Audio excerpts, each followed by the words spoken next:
Welcome to another episode of Tools, Talents, and Techniques. I am thrilled to be joined by my guest, Mr. Dan Engel. We're going to go through his journey and some things, but before we do so, I just want to give our listeners just a couple snippets of what I know. That Dan believes in leading with love. Dan believes that doing good is a long game.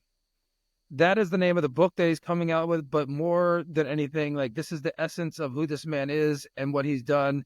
Um, he and his work has first came across my path in a way that I didn't even realize. We'll get into it later. I don't want to have any spoilers here. But some of the work that he's done is just absolutely remarkable. And getting to meet him as the person that he is, it's not a surprise that he's made such an impact in our world. So without any further delay, here he is, Mr. Dan Engel. Dan, welcome to the show. Thanks, Dustin. It's a pleasure to be here. I'm grateful for the opportunity to share my journey with your audience, and I greatly appreciate the introduction you just made. I've lived a pretty productive life in my 62 years, so I'm excited to be here. Yeah, I'll say. And so before we get into the deep end here, could you just give a brief introduction of yourself, like who you are and what it is you do? Yeah, very easy. My name is Dan Engel. What I do now is not what I've done my whole career, but I'll put it in these terms. I care deeply about making an impact in the communities in which I live and work in just every day. I believe that I'm alive to change the world. I'm a stage 4 melanoma survivor who's battled through 6 clinical trials. That's the really short version. But I grew up in LA, very, I would say, middle class, well off, whatever you want to call it. I never wanted for anything. Grew up in an Orthodox Jewish household where charity was an obligation from as young as we learned how to go to school, where we had to put pennies into the charity can every day. So charity is just part of my life. Went to UCLA undergrad and then went straight to grad school at Berkeley for a JD MBA and started out my career as an investment banker on Wall Street in the mid 80s and made my way down to San Diego 25 years ago and became a nonprofit junkie somewhere in the middle of that journey. And now I help people ensure that they can leave a legacy for their family, especially when tragedy strikes. And I believe everyone should have access to the same strategies that the family offices have used to grow and protect wealth for generations. It's sort of long-winded. I hope that works, Dustin. No, that works great. But I do want to dive into a couple of things there. So in what part of LA did you grow up in? I actually grew up in Beverly Hills, but south Okay. of the tracks. 902 90211 90210. And Got it. and whether you know this or not, Dustin, there were tracks running through Beverly Hills. There were train I did tracks. not know that. There are train tracks along Santa Monica Boulevard that the trolley used to run on. And so there is a the right and wrong side of the tracks. Got it. Got it. When you mentioned you went to college, you went to undergrad, and then you became an investment banker. Was that the goal? Did you know, was that like your major in college that you were going to do No, that? so as an undergrad, one of my best friends growing up, starting from kindergarten, his dad was a real estate developer, and I thought I wanted to be a real estate developer. And he went to school with me in college, and then we went to law school at the same time. But I thought I was going to be a real estate developer. So I started out at UCLA with an econ major. They didn't even have business degrees back in the early 80s. So I went to grad school at Berkeley, where they had the top real estate program in the country, with the intent that I would ultimately become a real estate developer. But with a JD MBA, I had 3 summers and 3 opportunities to try 3 different things. So the first summer, I actually worked for a real estate developer, one of the top developers in the United States. The next summer, I found my way to Wall Street, didn't even know that existed. but got a job at Solomon Brothers in the real estate finance group. And the next summer, I worked for a real estate law firm. So I saw about every side of real estate as you could find in 3 years, and decided I'd like the deal side of the business. And I decided to pursue a career where I started out working 80 to 100-hour weeks, and just learned everything I could learn from some of the smartest people you could ever be around. It was certainly an environment that uh, probably in hindsight was fairly misogynistic and not exactly uh, in today's world of acceptability on some of the things we said and did. But I certainly learned everything I could and worked on fun deals all across the country. And really, it was a great experience. I wouldn't trade it for anything else. What was it about working on the deal side that resonated with you so much? Was there something in your skill set or your aptitude? I don't know that it was skill set. I think aptitude, what I really loved about the deal game is it was always a new product or a new city in the real estate world, right? I could be working on a hotel financing in Florida, and the next week working on a real estate development financing in Seattle area, and then a high-rise office building in Atlanta. And in each case, you have to learn what makes that local economy tick. To value real estate, you have to really understand the whole environment you're in. And so I was learning new cities and new economies every month. And I really enjoyed that part of it. It's that constant learning. It's a lesson I keep repeating to my kids and anybody who cares to listen. When you stop learning, it's time to move on. I'm 62 and I'm still learning every day, and I'm grateful for that opportunity and for having the open mind to want to keep learning every day. Yeah, when you stop learning, you stop growing. Yeah, Um, absolutely. so when you're doing the deal side, and so what was the well? First of all, you mentioned like growing up with charity and being a big part. Even as you're going and you're working these long hours and hard hours, was that still something in your day to day and what you did? Was it, did you still find time to give back or do anything on the charitable side? So at that time in my life, it was all with writing checks.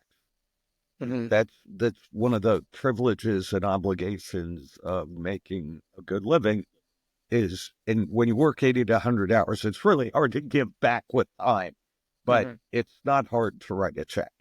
A lot of people find it hard. I don't. I find it an obligation.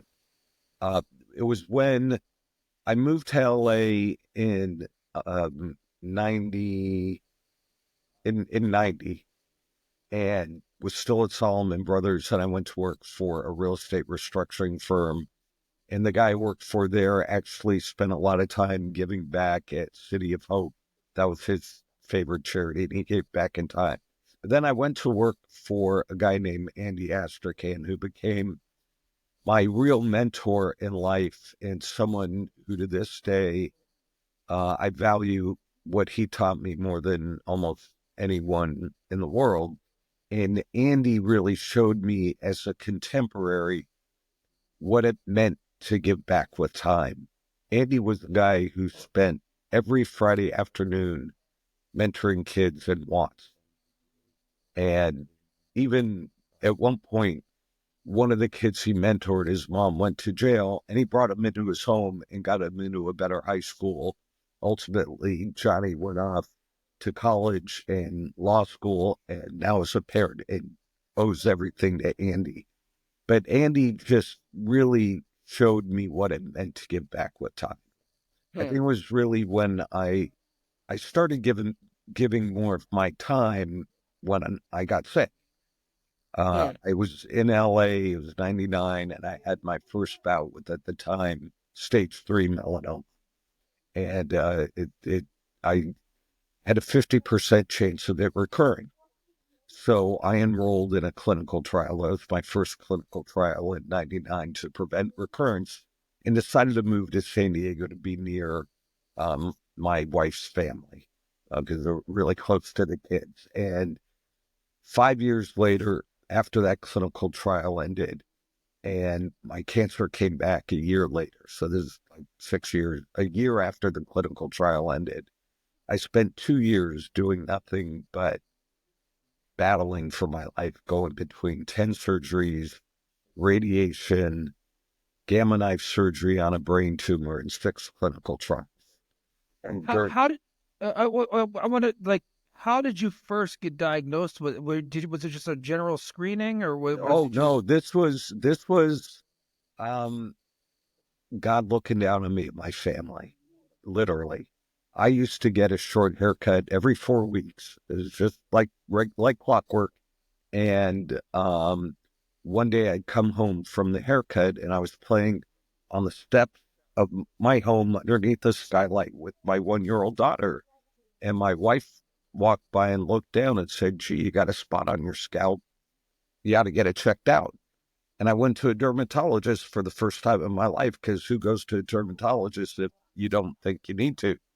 The dermatologist took a biopsy, called me back the next day, and said, I'd like to see you to discuss the results. I said, all right, tell me when you want to see me. And he said, you told me I'll fit you in. Mm. Those are 5 words you don't ever want to hear in your life from a doctor. You told me I'll fit you in. You told me 6 words. Um, Got Yeah. to get my math right. I used to be quicker on the math. At Hey, that's all 62 right. and That's all all the chemo, right. I'm not as quick. But it was so. Um, he said it was stage 3 melanoma, and the biopsy showed, um, you know, that it that I needed to get a full like excision. It was about the tumor, the scab itself was like a thumbnail on the top of my scalp. Mm. But if I had not gone in to see him, the cancer had already spread, it turned out, to lymph nodes in my neck.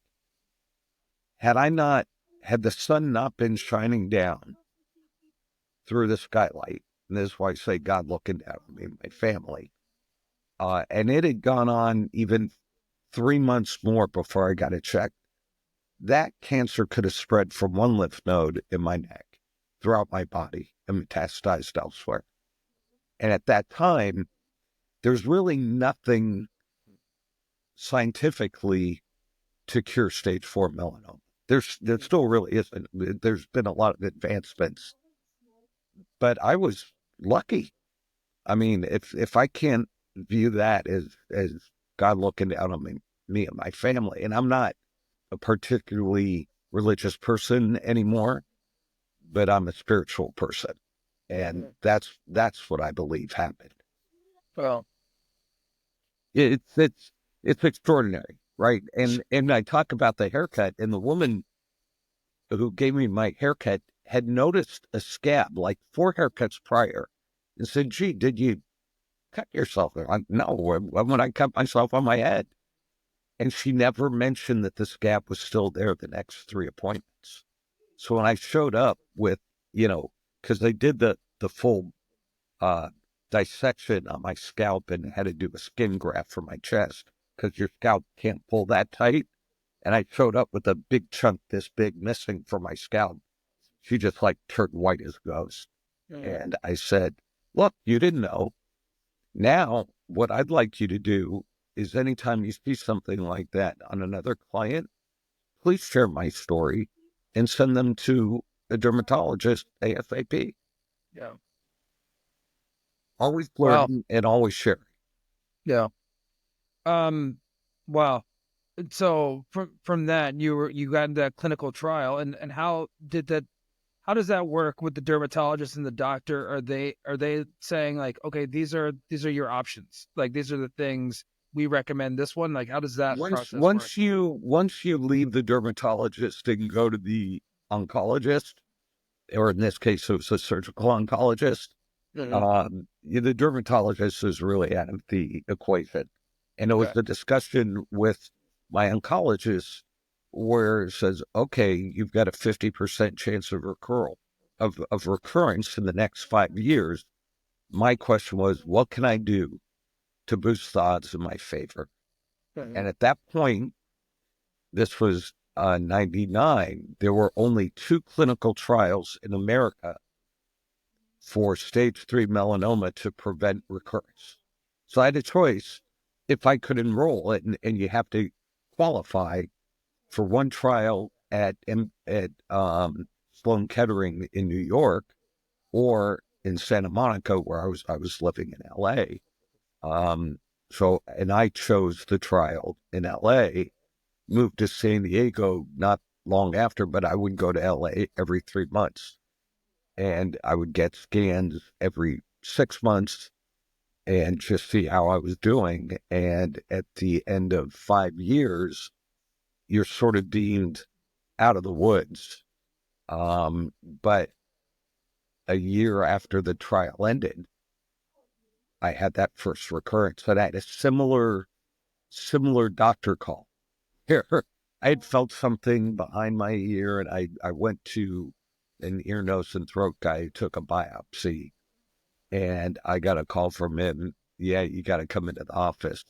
And this was a whatever morning. I see him 9 in the morning or something, and he proceeds to tell me, yeah, the cancer's back, and it's in the parotid gland too. Um, you, and I said, okay, I'm going to go see my guy in LA. And this is one of those instances that happened to me where I recognize that I'm pretty unique in things going my way. I called my oncologist in LA that morning. He said, stop eating, because you're going to drive up to LA and you're going to get on a scanner for a CT scan and an MRI, and you need to not eat for several hours. Then you're going to see me, and we're going to see what happens. So I drove to LA from San Diego. So that was 2.5 hours at that time of day. Get on a scanner for a CT scan of most of my body, then drive to another facility for a brain MRI. Each of those takes, at least an hour. Then I go see my oncologist. I think he waited till probably 6 o'clock that night to see me. We had gotten a wet, they call it a wet reading from the radiologist that showed the cancer was back. And I scheduled surgery that same day before driving home. And I guarantee you, most people in America have never had an experience where they're told their cancer comes back, and within 8 hours have had new scans, seen their surgical oncologist, and had surgery scheduled, Well, including a drive to another city. well, Yeah.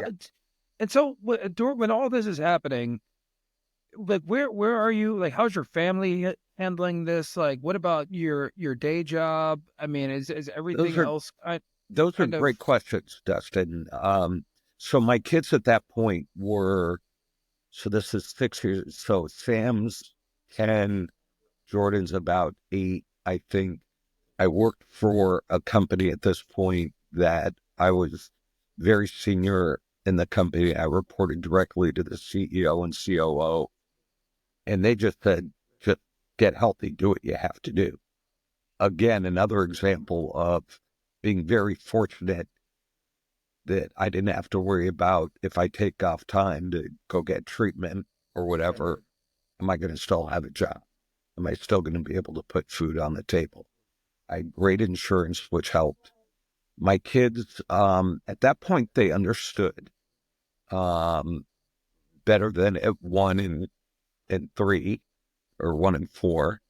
Um, and it was it was hard on them, but because we were in San Diego and they were close to their grandparents who lived nearby, there was a lot of support. So when I had to go to LA for treatment and stuff, there was, they had a lot of support. Mhm. So I was lucky. I still, for the first year of that next 2-year battle, I was pretty well able to function and work mostly full days.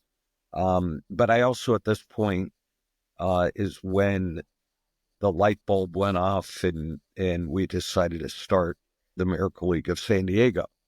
Mhm. My ex-wife and I had seen an episode of Real Sports with Brian Gumbel several years before this, and Frank DeFord did a piece, and you know, Dustin, Frank DeFord was probably the best storyteller of our generation, bar none. Yeah. Yeah, yeah, it's good. Yeah. Right? Yeah. Yeah. He, we don't hold a candle to Frank DeFord and his ability to bring out just the best. And he had interviewed this little redheaded girl, Lauren Gunder, who's 13, living in Conyers, Georgia, with brittle bone disease and legally blind. And the fact that I remember her name 22 years later is amazing. Well, But that did just this shows you how much of an impact that made. Like to hear you say exactly. it And and explain it. anybody who saw that episode remembered it because you cried at the end of it. And Brian Gumbel, when he's interviewing Frank at the end, says, I was a blubbering idiot watching this. And he said, yeah, you're human. And so we fell in love with this concept of the Miracle League and actually wrote a check. 3 years later, they did an update piece and interviewed other families who decided to start their own Miracle League based on same episode. Mhm. So we decided if our kids could not have that opportunity to play mainstream Little League, we would want them to have it, and decided to start our own Miracle League. So sent a $500 check, got a 3-ring binder that frankly I thought was useless, but started off on how do you start a nonprofit? Yeah. So I'm trained as a lawyer, but have never practiced law. And at the time, I did the paperwork and formed the entity. And once the entity got formed, then it's like, okay, now we got to raise money and figure out where do we build a field. And Miracle League is a baseball league for kids and adults with special needs. Yeah, Every so player that's what has I a wanted to spot. go back before we went back. Like, could you just walk our audience through what Miracle League is? Yeah. So it's a baseball league for kids and adults with special needs. We built 2 rubberized fields that accommodate wheelchairs and walkers and the sight impaired.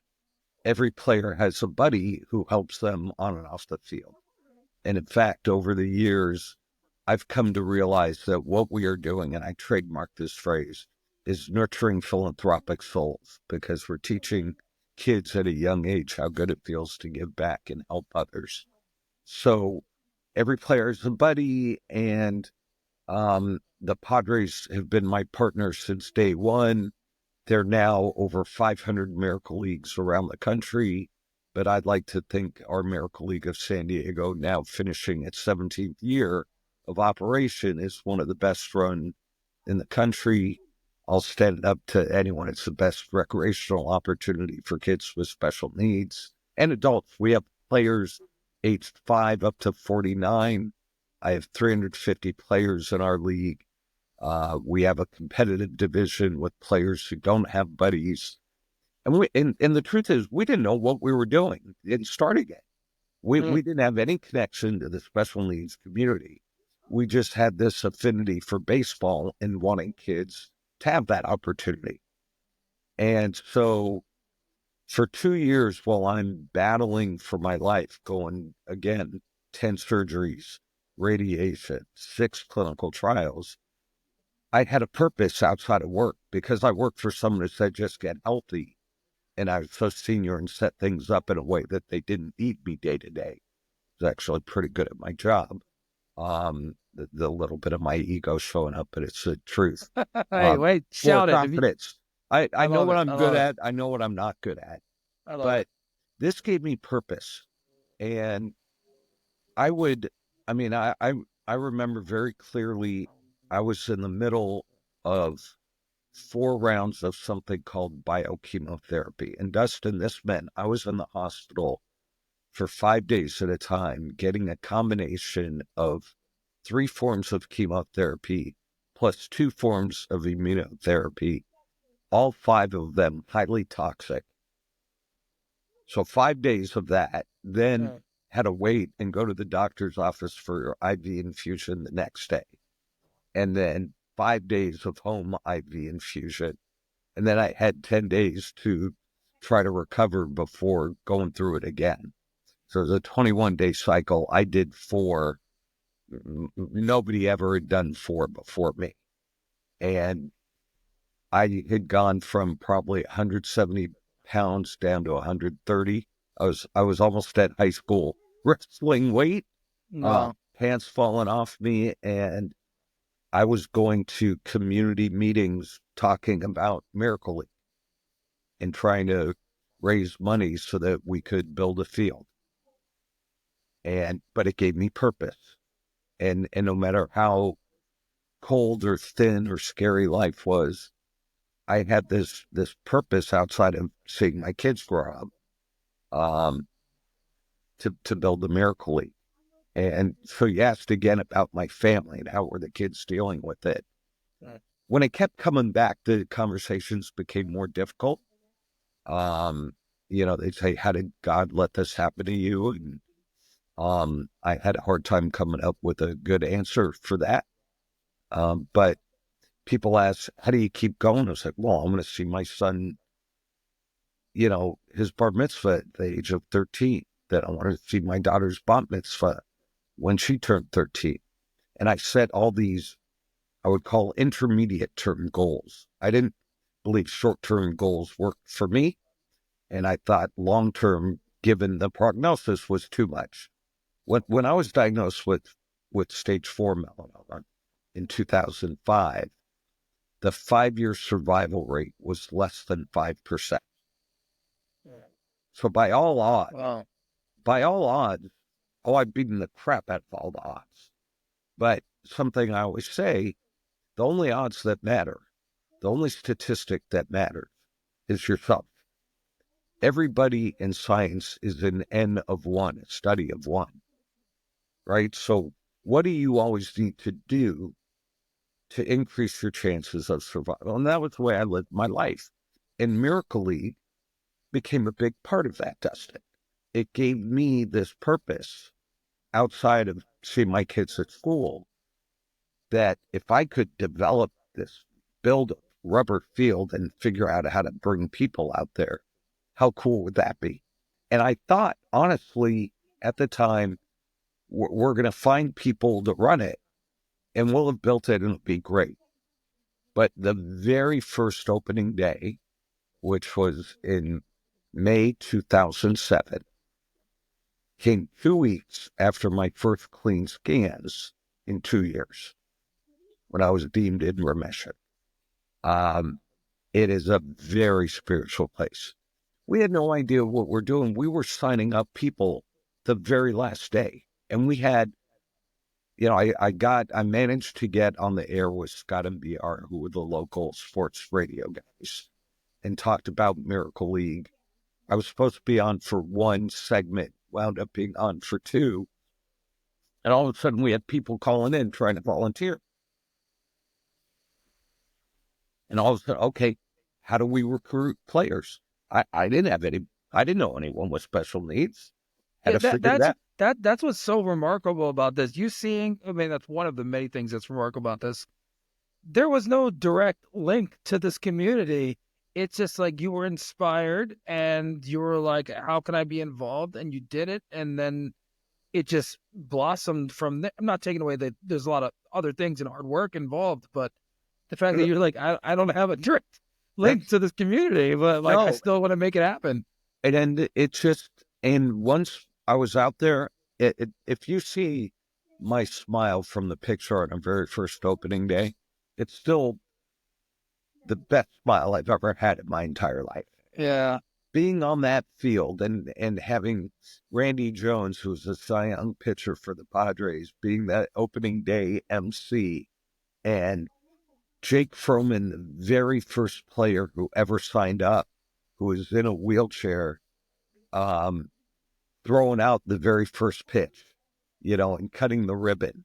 And now Jake, 17 years later, he played for 12 years or so, went off to college at U of A, has graduated, he's come back, and he reached out, can I volunteer again?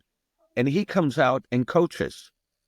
And he's on the sidelines in his wheelchair. And I got to tell you, Dustin. I don't understand much of what he says other than I love you and how are you? But the fact that he comes out 17 years later as a coach, stories like that, it just, it warms my heart. The community I've been able to build and the family that I never thought I'd have. And I have nothing to do with special needs, but it's now a blessing.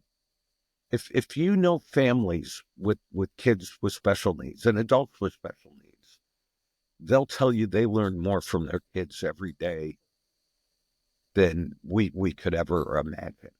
And I've seen it. And I had a boy, this story still, I'll wind up crying. I'm sorry. Our very first year, one boy signed up, Kyle Wyverney, who was used a walker and he had a club foot. And I can't even tell you all the host of issues. But he came out to Miracle League and it was 2 years later. And one day his mom tells me it's the last day of the season. She said, Kyle, because of Miracle League, Kyle has decided he wants to walk on his own and he's been practicing. Okay. So we've had the same families for 2 years. It's small still. We haven't grown that much. And I know what's going to happen. But Kyle gets up to the plate and his buddy, and he hits the ball and his buddy takes the walker away. To everyone else, it looked like he was fumbling. I knew what was going on. Kyle starts walking towards first. Okay. And he doesn't stop. And he keeps going to second. And if you look, he doesn't have a smile on his face because it's hard work. But he's walking for the first time without his walker. And by the time he gets to third base, everyone in the stands, we're on our feet, bawling our eyes out because we can't believe this. And he comes home, and I'm telling you, I don't know whether he tried to slide or he just fell on the plate in exhaustion. But Yeah. to this day, that effort, I mean, that's a miracle. He learned to walk because we decided to create this Miracle League. And then he kept growing and he became a mainstream Little League player later in his life. And he came back for our 10-year anniversary and said, can I play? And I'm like, of course you can play again. Miracles happen every day if you keep your eyes open for them. That's such a beautiful story. And I'm sure there's so many that you can share and things that have happened over the years. And this is one of the things that I know, Dan, when I saw you, I guess a couple weeks ago that we talked about, the first time I became aware of, Miracle League and that field was a couple of years ago. And my family and I were meeting some friends that lived in North County, and San Diego Park is Yeah. was like in between. So we're like, oh, we'll go to this park. There's a playground there. The kids can play. And when we went to the playground, it was like, oh wow, like this is a really nice playground for the kids. I was like, it's like really nice. It was wide. There was no and we didn't know it. You didn't know that it was built specially for adapted. Yeah, Yeah. we didn't know. It was just like, wow. It was just like, it's almost like you go somewhere with like big wide lanes for driving, and like just everything was just very well done. And I was like, wow, this is really nice. There were probably a couple of special needs kids there that I just, we were just talking about our stuff. We were stuck in our own, Right. minds. But as we're sitting there and you're starting to piece things together, I look over and I see the people playing on the baseball field. And I was like, I could have swore I saw somebody in a wheelchair on the baseball field. And then the game was going on, and I was like, oh my God, like that, there's no dirt there. Like that's like a special needs baseball field. Then I saw like the crowd and the people cheering and things were going on. And when you say something that warms your heart, literally, like I could feel like a shock wave of warmth through my body of just surprise. And then I just welled up with it was just overwhelming to see how many people were so happy and just were so proud of like what was going on. And I there have been few times in my life where I've felt like that, like just tears of compassion and joy just come out for that. So Yeah, Dustin, it's so to hear you tell that story, it's like, yeah, yeah, that would, like and so for you to, that's what you guys do.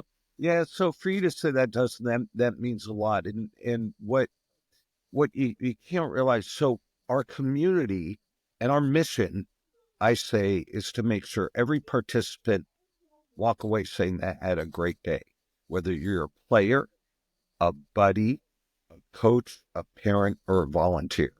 And we've never failed. And for the parents, they need, they're on call 24/7, unlike parents of kids that don't have those needs. And to give them an opportunity for an hour to sit in the stands and talk to other parents just like them and share their own issues, and to be able to watch their kids having fun, knowing they have a buddy who can help their player, their child or adult, have a good time and smile and know that they're taken care of and safe. So the players get to play, the buddies get to develop self-confidence, awareness, compassion. They become a philanthropic soul, as I said, and the parents get to just enjoy for an hour. And the volunteers come out and just are blown away. People like you walk up. We had, before our 15-year anniversary, a couple were walking through the park with their dog and stopped by and said, "Hey, what's that?" And I stopped to talk to them and tell them what Miracle League was. The next week, they came back, said, "Do you remember us?" I said, "Of course I do." And frankly, I remember the dog. It was such a cute doodle. And they said, Yeah. "Well, we'd like to support your organization. How would you like us to pay?" I said, "We'll take a Venmo. We'll do, a check. We'll bring you back a check." An hour later, they walked over with a $10,000 check. Wow. Because I talked to them. I was like, it's not because I talked to them. It's because I told them what was really going on the field. Yeah. And I call it the happiest place in San Diego. Some people say it's the happiest place in the world. I try not to go that overboard. But I'm really proud of and everyone who comes out, their buddies who were there. When you become a buddy, you do it because you love being there. You may come the first time as a 10-year-old kid and be a little nervous because you don't know what to expect. And you may be paired with someone in a wheelchair who's not very verbal. Or my daughter was paired with a girl not in a wheelchair, but with cerebral palsy and on the autism spectrum, who I could not understand her words. But she figured out how to communicate and was a buddy for the same person for 8.5 years until she went off to college. And this is what happened. So many kids have decided to pursue careers in special ed or occupational therapy because they worked at Miracle League.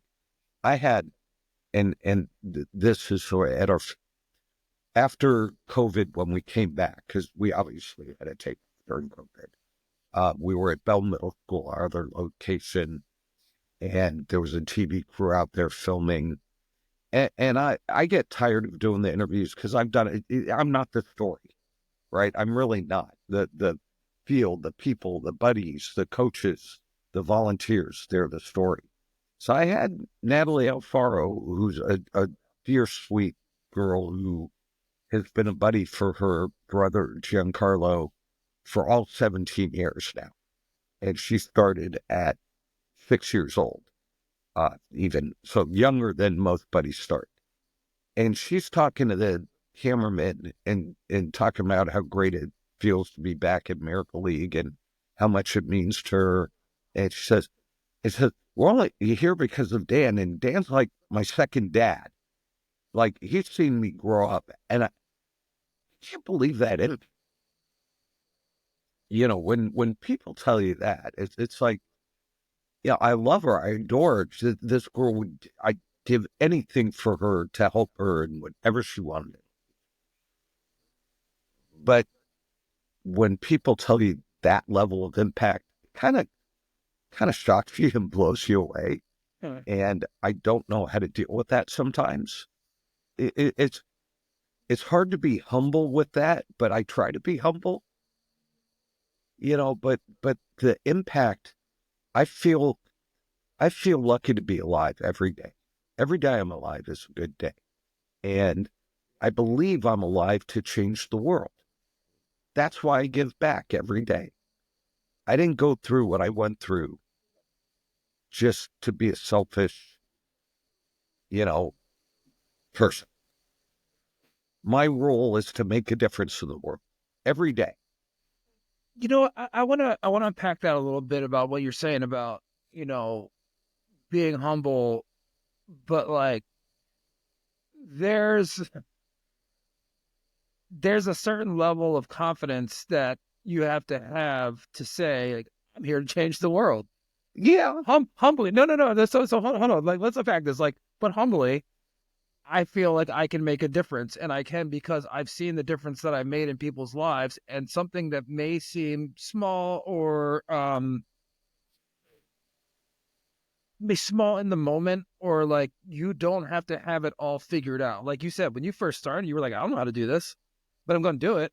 And you've experienced that sometimes these acts that you do, if taken with the right motive, with your heart and your head are aligned, um, that you can make an impact and you can change the world. So yeah, that balance of being like, I'm going to do it, like I'm confident, but humbly, I'm not going to do it myself. Like there's something really sweet there. And I don't mean just sweet, like sweet and soft. I mean something sweet, like the sweet spot of a baseball bat. Like it's a pure balance.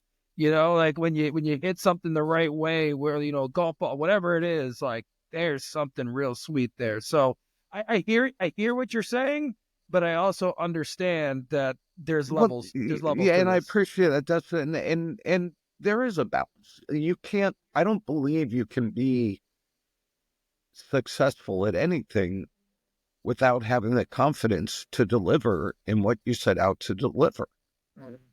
And it ties into this is a perfect time to why I'm writing my new book. I believe that what you do matters.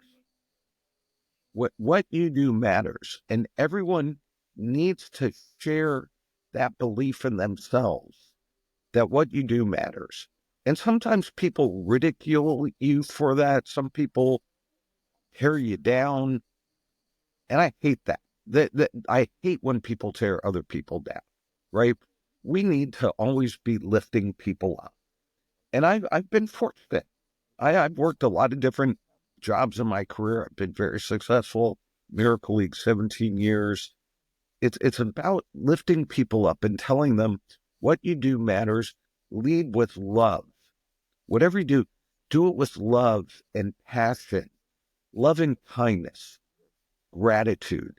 These are the messages that I believe make you successful. And we've talked about all the things I've done. Well, I feel like there have been many avenues I've tried. This is why my book is called Doing Good is a Long Game. I've tried to pursue things that I thought were really good and meaningful. That while I may have succeeded in some part of it, I did not succeed financially, but you got to keep going. Hmm. And I truly believe that changing the world is not just what I do at Miracle League. It's encouraging people to live authentic lives. Understand that you make a difference. Well, you may not think you do, but every interaction you have with another human, you're making a difference. It's funny. I'm there. There's a social group, a social club called the Optimist Club. Are you familiar with Optimist, Dustin? You've heard Not of the Lion. not the club. I know So what's you it? know of Lions Club or Yeah, Rotary Club, yeah. right? Well, there's the Optimist Club, and they have an Optimist creed that they read at the end of every meeting, and I keep a version of it in my wallet because it's so special. And the way I learned about the Optimist Club is it was our second year of Miracle League, and at that point we operated out of just a shed, and we'd grill hot dogs, and we had a cooler for the ice, for the put the hot dogs on. And one day I'm opening up the field, and some gentleman's walking up with our cooler, and I'm like, "Hi, I'm Dan Engel." He says, "Hi, I'm Warren Rabs. I'm with the Optimist Club. We were here last week volunteering, and I noticed your cooler was broken. So I took it home, ordered a spare part, and fixed it." I'm like, "Who does that?" But the Optimist Club does. Yeah, And they support Miracle League every year. But, that's funny. part Yeah. of the Optimist creed is to treat every living creature with a smile. And it's all about treating others and not having time to dig into your own crap, right? You're always about seeing the optimism in others and seeing the good in others. And I truly believe that's one of the most important lessons coming off. I didn't want to talk politics, but coming off a very polarizing um, session, polarizing period of time, it's so important to remember the good in people and to look for the good in people. And even though we may not agree with everyone on everything, you've got to get to the point where you can actually engage with people and listen, right? Everyone's got a story to tell. Everyone has their own stuff they've been through. And if you're not willing to actually care about someone and listen to someone complaining, I don't want to hear it, right? We all have our own journeys. And leading with love means caring about people. And I believe that's somehow God gave me the strength, and I've been around people who've taught me that that's more important than anything. You mentioned writing the book. Doing good is a long game. When you when you're putting your thoughts and your ideas and your feelings onto paper, is there a practice that you've had? Like, where do you start when you're writing a book like this? Are you taking a journal? Are you going through your life story and you're writing things down of when you thought about this? Like, how did the book come to be? That this book came to be, I wrote my first book, Thriving Through Cancer, about my Okay, health journey. so sorry, And excuse me. You've already been through the book writing journey, but for this one, for this yeah, this right. topic, So I like was saying, how are you breaking this down? so for that one, it was really about my health journey. So it was very chronological. Mhm. That was chronological, very important to tell that story in a linear fashion. Part of what I'm talking about in doing good is a long game is life is not linear. So in thinking about it, I put together an outline of thoughts and topics I want to share. I thought about and I've put an outline about exemplars, people in my life that I've learned from, who to me lead that authentic life, lead with love and kindness and gratitude every day. And I want to share some of their stories and what they've meant to me. Okay. So that's not linear, right? There can be a grouping of those work related impacts.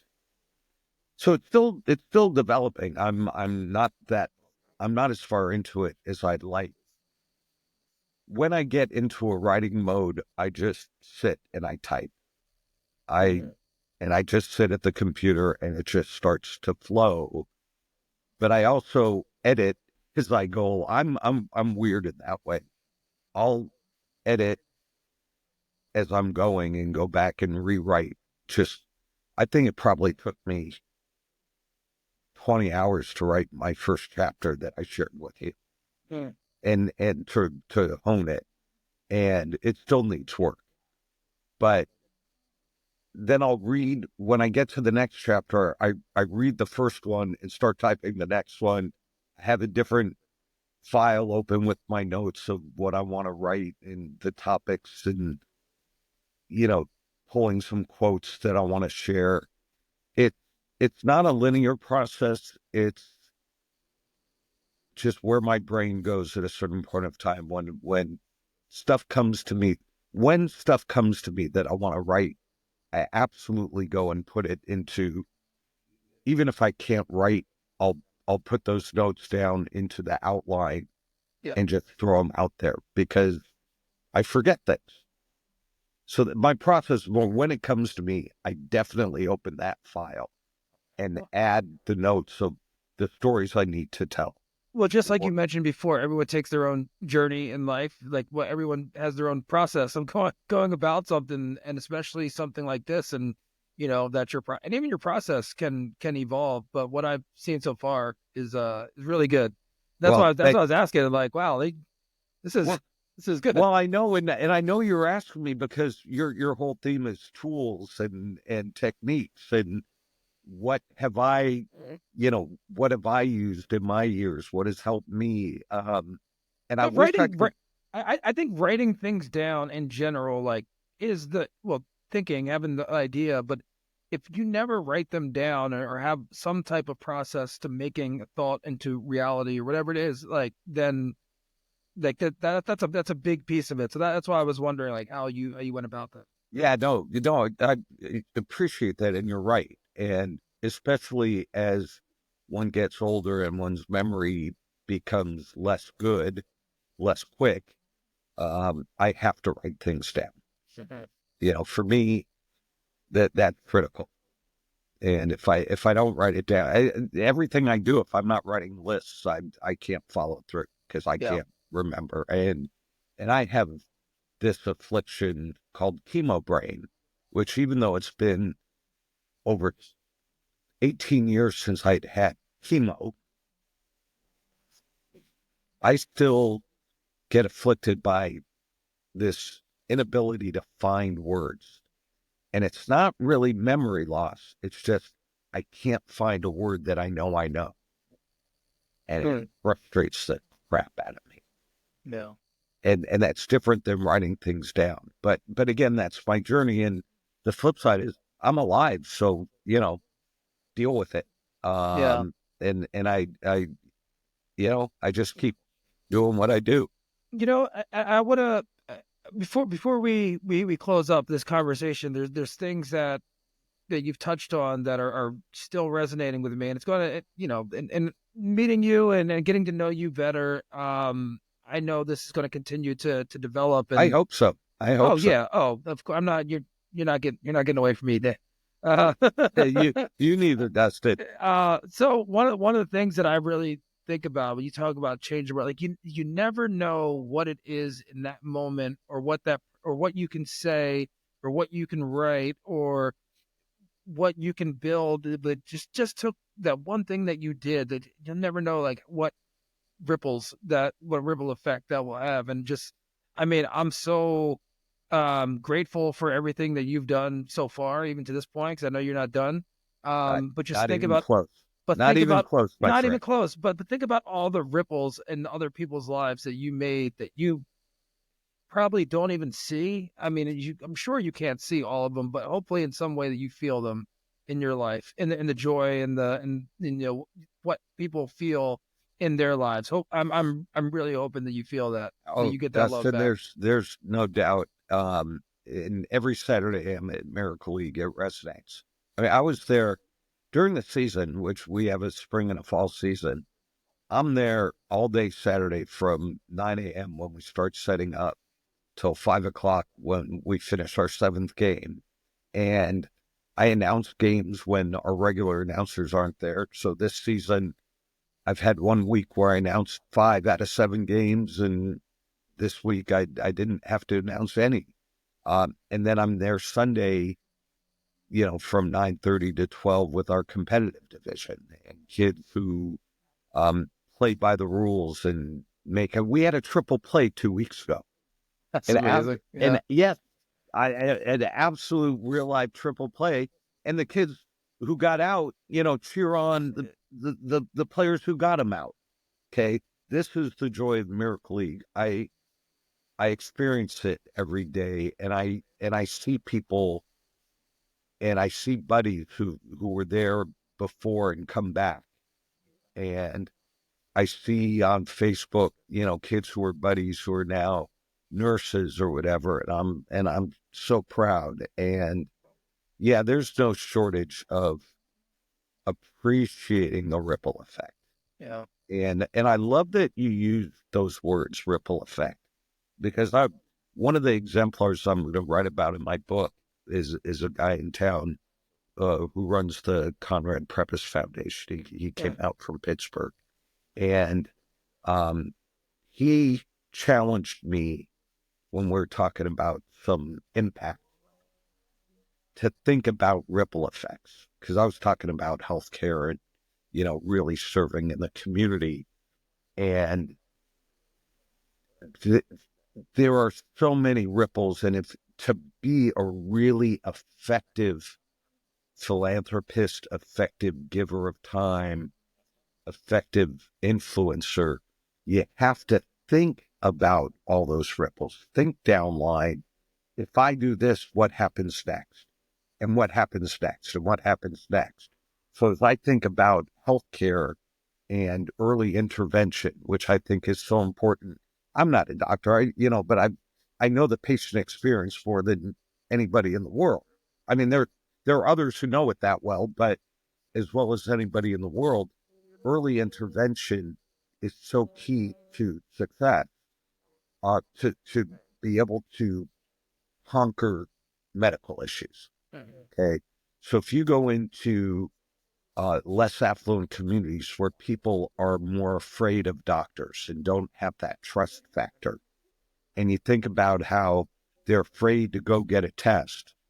Okay, let's say you're in an African American community where they're really afraid of doctors, and mom doesn't go and winds up having cancer that is not treatable at that point. Now she dies because she was afraid to get treated early and see when you've been in pain. Now what happens to the kids who aren't being driven to school as much? And you think about all those downward effects. Yeah. And so to be truly impactful, you have to look at all that, all the ripple effects. And I really appreciate you recognizing that. Yeah. No, for sure. And I would say further from that, and maybe this is a topic for part two. So I know we're running out of time here, but it's like to be able to understand that it's not just like what's in front of you, but it's down the line, but also understanding that at some point you have to let go of the results too, where it's not right. I mean, because that's the whole other part of it of like you doing something because it's the right thing to do and it's a good thing, then like even though yes, these are the results and the intended results and the results of the results, at some point you need to just trust that your instincts and what you're doing is the right thing to do, even though Well, and you have to trust that you've taught others to take over and follow in those same footsteps, but let them chart their own path. Yeah. I have, frankly, a very difficult time letting go. I'm pretty controlling. I like things done my way. I feel like I know how to do things the right way. And I think historically in my career, on the one hand, that's really been good because as my mentor says, I'm more class at getting shit done. Um, and it's not just the act of doing it, it's knowing what needs to get done. But that's probably held me back a little because I've not been a great manager of people and giving stuff away, which is work in assignments way, which is part of why I'm so proud about Miracle League, because I actually have, with this buddy program, really assigned all the doing good to, over the years, thousands of people. Yeah. And I can look you in the eye every day and say, I know I make a difference and everybody I've impacted is making a difference. Yeah. And they realize that doing it the right way, that's what I teach them. You've got to always do it the right way and do the right thing, even if it's hard. Yeah. And that'll open us up to part two, because I'd be happy to do this again. I unfortunately I tend to run on. I think we've gone No, past no, our I think hour allotment. that's all right. It was a hour of all good things, man. So again, Dan, before we leave, can you share like where people can find you? If there's any I don't know, I know you're on LinkedIn, but is there anywhere else you on? Yeah, miracleleagueofsandiego.org. So miracleleagueofsandiego.org. That's the nonprofit. That's for that. I'm on LinkedIn. I actually do have a professional career where I help people with leaving legacies and life insurance and annuities and stuff like that. That's Dan at jaglegacy.com. I appreciate the opportunity to share that. But most Absolutely. importantly, just look me up. Come out to Miracle League on a Saturday and enjoy it. I guarantee you'll walk away with a smile on your face. I think I came up with the hashtag Smiles for Miles. If I didn't, I'll still take credit for it. Uh, Humble me, always throwing out the good stuff. Yeah. But come on out. I'm so grateful, Dustin, for the opportunity to share my journey with your listeners. I think what you do in my meeting you was we were destined to be new friends and pursue stuff together and keep making the world a better place day by day. I'd agree with that. I'd agree with that. All right, Dan, amen, my brother. Amen. I'll include all the ways to contact you in the show notes, but thank you so much for your time today and everything that you do. Really appreciate it. Thank you so much, Dustin.